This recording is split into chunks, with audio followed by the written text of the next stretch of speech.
करकल ध्वनि से उनका अभिनंदन करें। जोरदार ताली, जोरदार ताली, जोरदार ताली।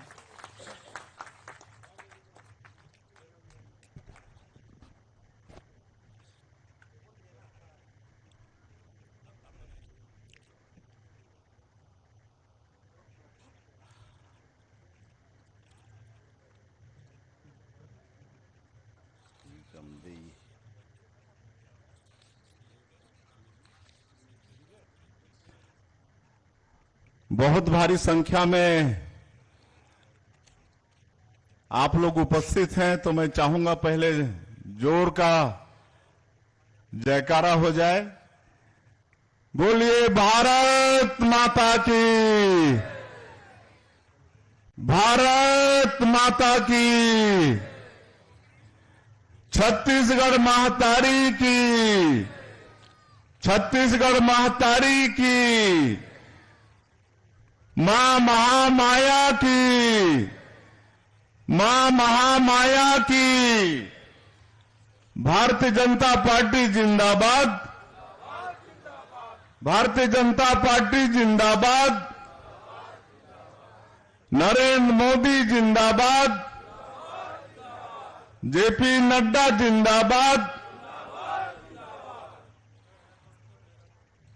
आज जमदेई की इस पावन भूमि में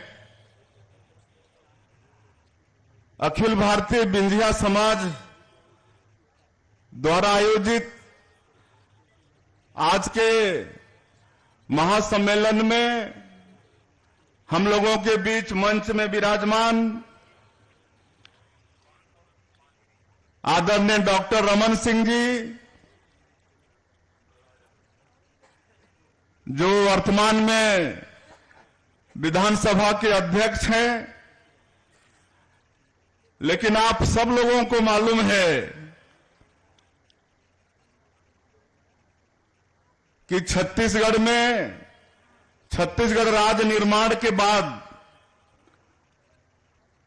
पहला विधानसभा का चुनाव हुआ और छत्तीसगढ़ की जनता ने भारतीय जनता पार्टी को जनादेश सौंपा और डॉक्टर रमन सिंह जी मुख्यमंत्री बने और लगातार 15 वर्षों तक छत्तीसगढ़ की सेवा की, छत्तीसगढ़ को पूरे देश में पहचान दिलाई।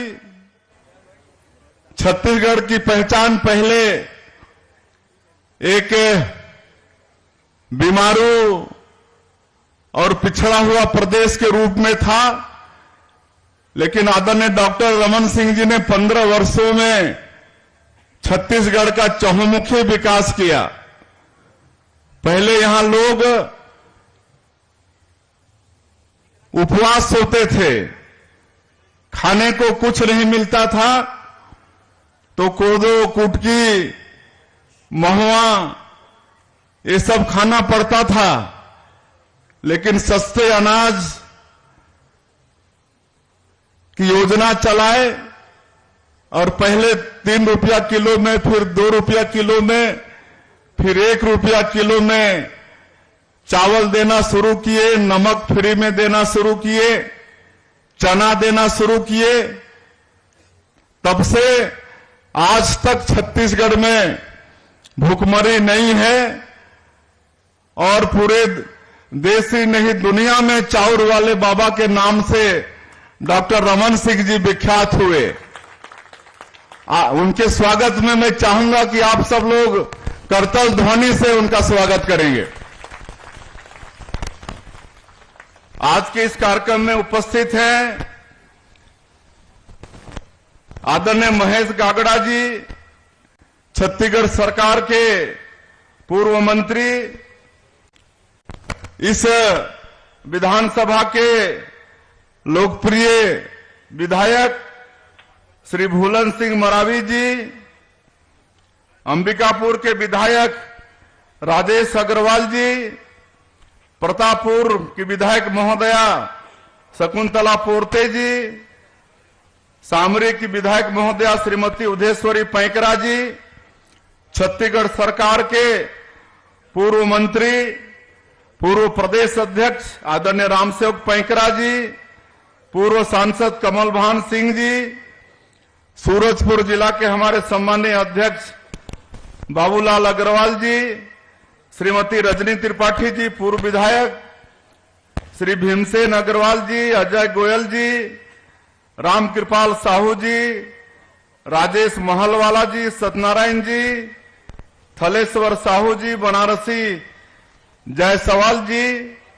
और जिस समाज का ये महासम्मेलन हो रहा है उसके अध्यक्ष भुवाल सिंह जी, डॉक्टर हेमंत भोई जी, फणींद्र भोई जी, मंच में विराजमान सभी हमारे महानुभावगण, बहुतों का नाम जानता हूं, लेकिन एक समय की मर्यादा है और आज के इस महासम्मेलन में विंध्या समाज के और इस क्षेत्र के सभी सज्जनवृंद, मातृशक्ति माताएं बहनें, युवा साथियों, हमारे सरगुजा के कमिश्नर, आईजी, सूरजपुर के कलेक्टर, एसपी, सभी अधिकारीगण और प्रेस के मित्रों, सबसे पहले मैं विंध्या समाज का आभार व्यक्त करना चाहूंगा जिन्होंने आज के इस ऐतिहासिक कार्यक्रम में हमें यहां पर बुलाया और जो लंबा स्वागत हुआ समाज के लोगों के द्वारा, अन्य लोगों के द्वारा, मैं इसके लिए बहुत बहुत आप सब लोगों का आभारी हूं। आप लोगों ने भारी तरह के साथ स्वागत किया है और मुख्यमंत्री का दायित्व संभालने के बाद आप लोगों के बीच में हमारा ये पहला आगमन है, इसलिए मैं भी आप सभी लोगों का हृदय से अभिनंदन और स्वागत करता हूं। आज के इस अवसर में कुल 30 करोड़ के काम का लोकार्पण और भूमि पूजन किए हैं, 30 कामों का। तो इसके लिए मैं इस क्षेत्र के लोगों को बधाई और शुभकामनाएं देता हूं।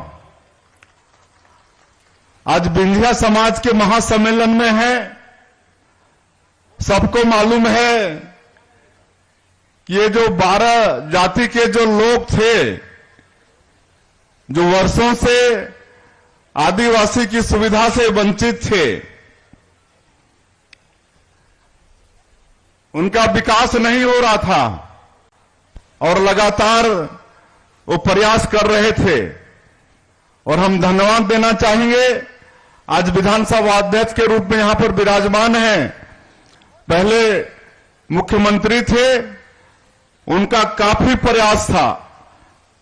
हम केंद्र में राज्य मंत्री के रूप में थे तो बराबर वो दिल्ली जाते थे और दिल्ली में हम लोग प्रयास करते थे और इस प्रयास में हमारे पूर्व मंत्री महेश गागड़ा जी ये बाद तक दिल्ली आते जाते रहे, प्रयास करते रहे और इसका परिणाम हुआ कि भारत की संसद में ये पास हुआ और आज 12 जाति के लाखों लोग अनुसूचित जनजाति में शामिल हुए हैं, आज विकास की मुख्य धारा से जुड़े हैं।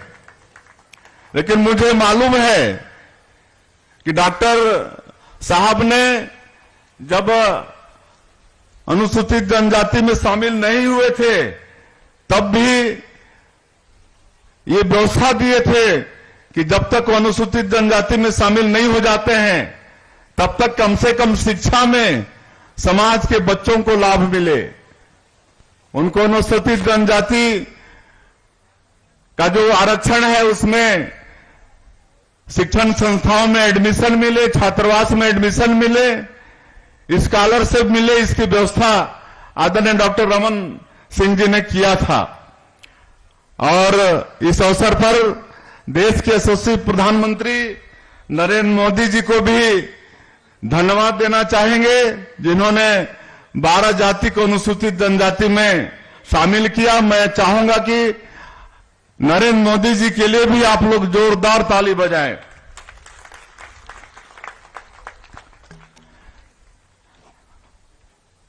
मैं सरगुजा संभाग वालों को इसलिए भी धन्यवाद देना चाहूंगा कि पिछले विधानसभा के चुनाव में पूरे सरगुजा संभाग से कांग्रेस का सुपड़ा साफ कर दिए।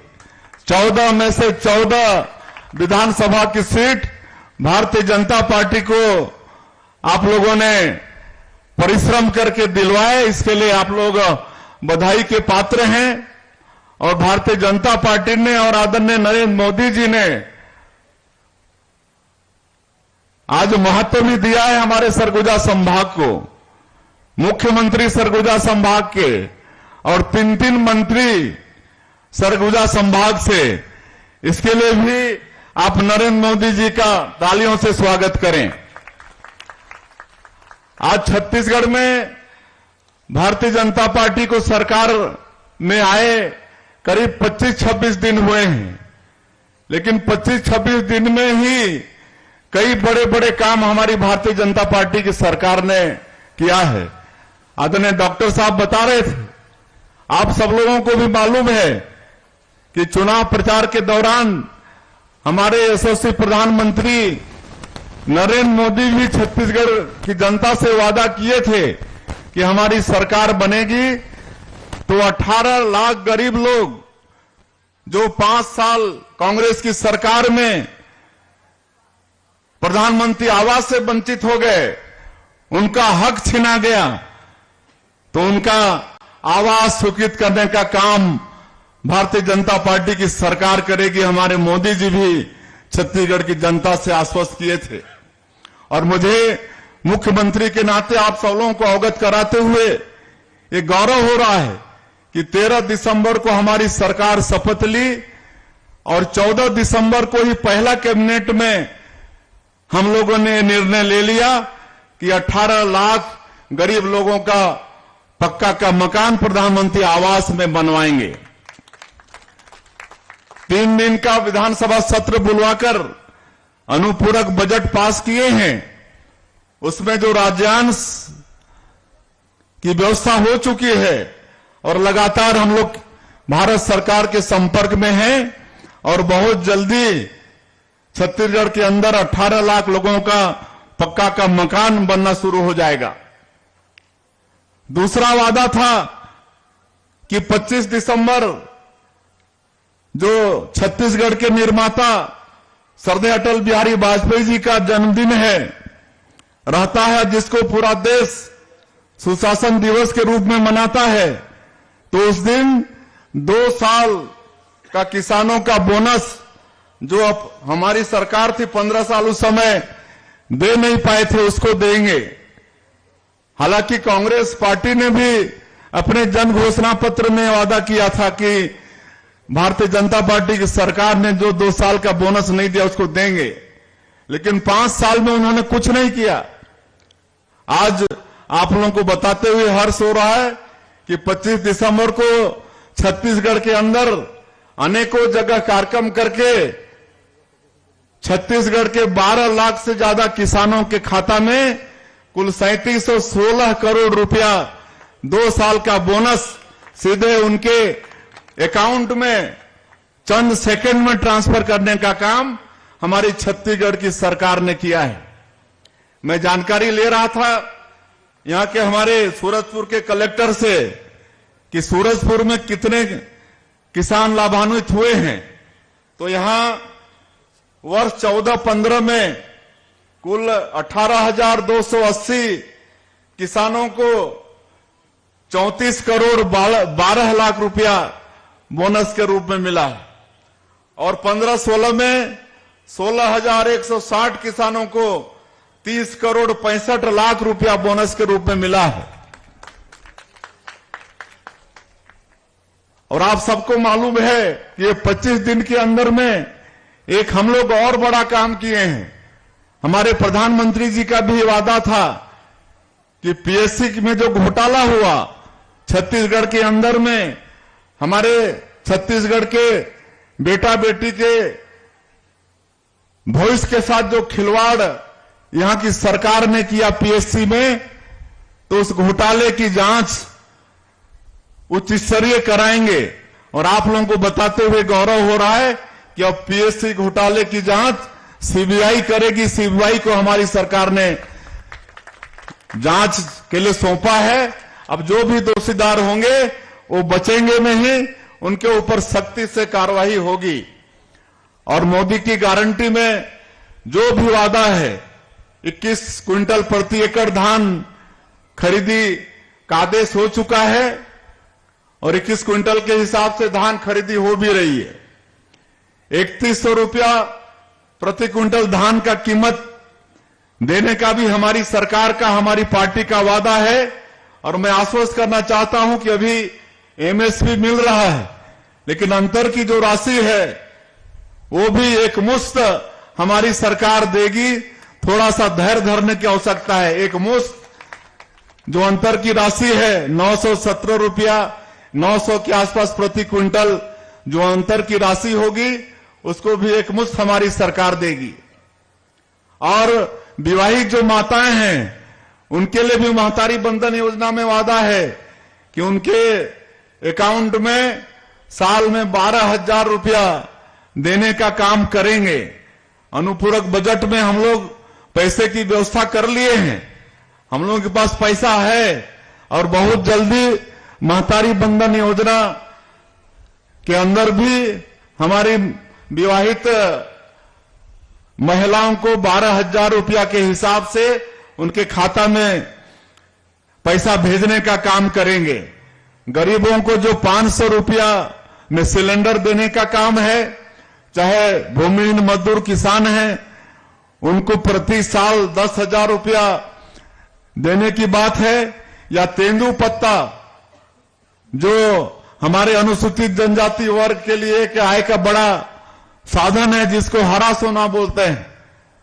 कितनी अच्छी व्यवस्था थी डॉक्टर रमन सिंह की सरकार में। 2500 रुपया मानक बुरा देते थे, चरण पादुका योजना, स्कॉलरशिप की व्यवस्था, बीमा राशि की व्यवस्था, साड़ी भी देते थे, चरण पादुका देते थे। लेकिन इसको कांग्रेस की सरकार ने बंद करके 4,500 तो किया, लेकिन पूरे सीजन में सिर्फ 2 या 3 दिन खरीदी होती थी। हमारे बनवासी भाई तेंदुपत्ता बेच नहीं पाते थे। आज हम लोगों ने वादा किया है कि तेंदुपत्ता 5,500 प्रति मानक बोरा के हिसाब से खरीदेंगे, 15 दिन खरीदेंगे और 4,500 बोनस भी देंगे। और जो भी पुरानी योजना है वो सब लागू करेंगे। तो ये सब बनवासी भाइयों के हित में होने वाला है। आज छत्तीसगढ़ के अंदर में 1 लाख से ज्यादा बैकलॉग का पद खाली है, उसको भी सरकार आने वाले समय में पूरी पारदर्शिता के साथ भर्ती करेगी। ये आप सब लोगों को हम लोग आश्वस्त कर रहे हैं। और जो भी मोदी की गारंटी में हमारी पार्टी का कमिटमेंट है छत्तीसगढ़ की जनता से, आने वाले 5 वर्षों में वो सारा मोदी की गारंटी एक एक चीज पूरा होगा, एक एक चीज पूरा करेंगे। और यहां पर आप सब लोगों ने भोलन सिंह मरावी जी को भारी मतों से जिताया है, विधायक बनाए हैं, उसके लिए भी बहुत बहुत आप लोगों को धन्यवाद। हमारे विधायक जी का आग्रह है कि एक तो पीडब्ल्यूडी रोड भैयाथान से नौरा, बरोल, परसापारा, NH 43 तक सड़क निर्माण कार्य, ये 14 करोड़ रुपया इसका लागत है। और मुझे बताते हुए खुशी हो रही है कि ये बजट में शामिल है, आने वाले समय में इस पर काम होगा। और दूसरा इनकी मांग है देवीपुर महामाया मंदिर से पंपापुर तक रोड चौड़ीकरण एवं मजबूतीकरण कार्य, ये 4.5 करोड़ लागत का है। तो चूंकि आज मुख्यमंत्री के नाते पहली बार प्रेमनगर विधानसभा में आए हैं और विधायक जी की मांग है तो उनकी मांग को तो रखना ही पड़ेगा। तो ये मैं 4.5 करोड़ रुपए की घोषणा करता हूं। और तीसरा इनकी मांग है देवीपुर से महुआपारा मार्ग में जोगीमुड़ा नाला में पुल निर्माण कार्य, लंबाई 60 मीटर, इसकी लागत करीब 3 करोड़ रुपया आएगी। तो मैं ये पुलिया निर्माण के लिए 3 करोड़ रुपया की भी घोषणा करता हूं। यहां पर अधिकार वंचित आदिवासी संघर्ष समिति की तरफ से भी बहुत सारी मांगे आई हैं और बहुत लोगों की तरफ से भी एप्लीकेशन आया है, पंचायत की तरफ से भी आया है। हम आश्वस्त करना चाहेंगे कि सबको धीरे धीरे करेंगे, क्योंकि हम लोगों के सामने में मोदी की गारंटी, उसको पूरा करना पहली प्राथमिकता है। और आप सबको मालूम है कि छत्तीसगढ़ की पिछली सरकार ने जितना आदरणीय डॉक्टर साहब 15 साल में कर्जा नहीं लिए, उससे कई गुना ज्यादा ये 5 साल में 60,000 करोड़ से ज्यादा का कर्जा छत्तीसगढ़ के अंदर में लाद दिए हैं। लेकिन आप लोगों को आश्वस्त करना चाहेंगे कि भारतीय जनता पार्टी की सरकार का नीति भी ठीक है और नियत भी ठीक है। इसलिए आप लोगों की जो भी समस्याएं हैं, उन समस्याओं का यथासमय सबका समाधान होगा। लेकिन अधिकार वंचित आदिवासी संघर्ष समिति का मांग है कि 50 सीटर बालिका छात्रावास होना चाहिए। बालक छात्रावास तो है, लेकिन बालिका छात्रावास नहीं है। कई जगह मांग किए हैं, लेकिन एक जगह विधायक जी तय कर लेंगे या समाज वाले तय कर लेंगे, एक जगह 50 सीटर बालिका छात्रावास की घोषणा कर रहे हैं। और सामुदायिक भवन की भी मांग है कई जगह, लेकिन चूंकि आज ये जमदई में एक कार्यक्रम हो रहा है महासम्मेलन का, तो इस जमदई में सामुदायिक भवन के लिए 20 लाख रुपए की घोषणा हम कर रहे हैं। बाकी और भी समाज की मांगे हैं, उसको यथासमय पूरा करेंगे। और ये चुटका मिल गया है कि जल्दी वापस जाना है, क्या कि लेट होने से हेलीकॉप्टर उड़ता नहीं है। और एक और लक्ष्मीराज औड़े जो मंत्री हैं छत्तीसगढ़ सरकार में, महिला बाल विकास और समाज कल्याण मंत्री, उनका मांग है कि यहां मां कुदरगढ़ी का जो मंदिर है, जो पहाड़ी के ऊपर में है, वहां पर रोपवे का निर्माण हो। तो रोपवे का भी हम घोषणा करते हैं और वहां का समुचित विकास भी होगा। तो अंत में आप सभी लोग दूर दूर से भारी संख्या में आए और हम लोगों का आत्मीय स्वागत किए। इसके लिए आप सभी लोगों का बहुत बहुत धन्यवाद करते हुए, आप लोगों का अभिनंदन करते हुए, आगे भी इसी तरह का आप लोगों का आशीर्वाद सने हम लोगों के ऊपर बना रहेगा। इसी विश्वास के साथ आप सब लोगों को बहुत बहुत धन्यवाद। जय हिंद, जय भारत, जय छत्तीसगढ़। मैं मोहन